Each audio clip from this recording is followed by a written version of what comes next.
কবি জয় গোস্বামীর লেখা মালতী মালা বালিকা বিদ্যালয়।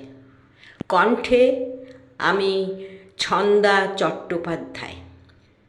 বেণীমাধব, বেণীমাধব, তোমার বাড়ি যাব।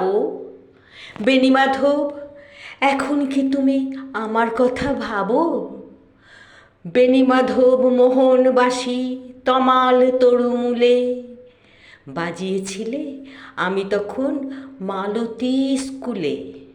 ডেস্কে বসে অঙ্ক করি, ছোট্ট ক্লাস ঘর, বাইরে দিদিমণির পাশে দিদিমণির বর। আমি তখন নবম শ্রেণী, আমি তখন শাড়ি।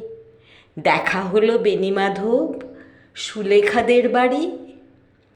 বেণীমাধব, বেণীমাধব, লেখাপড়ায় ভালো, শহর থেকে বেড়াতে এলে আমার রং কালো।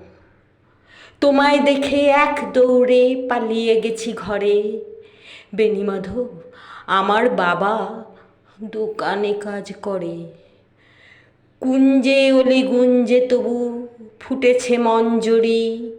সন্ধেবেলায় পড়তে বসে অঙ্কে ভুল করি। আমি তখন নবম শ্রেণী, আমি তখন 16। ব্রিজের তলায় বেণীমাধব লুকিয়ে দেখা হলো।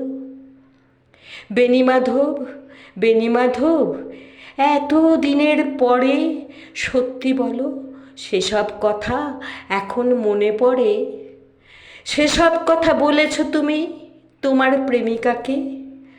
আমি শুধু একটা দিন তোমার সঙ্গে তাকে দেখেছিলাম আলোর নিচে, অপূর্ব সে আলো। স্বীকার করি দুজনকে মানিয়েছিল ভালো।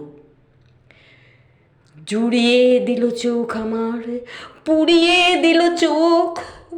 ঘরে এসে বলেছিলাম ওদের ভালো হোক। রাত্রে এখন ঘুমোতে যাই একতলার ঘরে, মেঝের ওপর বিছানা পাতা, জ্যোৎস্না এসে পড়ে।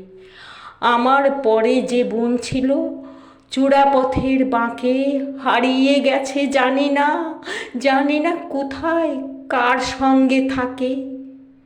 আজ জুটেছে, কাল কি হবে, কালের ঘরে শনি। আমি এখন এই পাড়ার সেলাই দিদিমণি। আগুন তবু বেণীমাধব, আগুন জ্বলে কই। কেমন হবে আমিও যদি নষ্ট মেয়ে হই।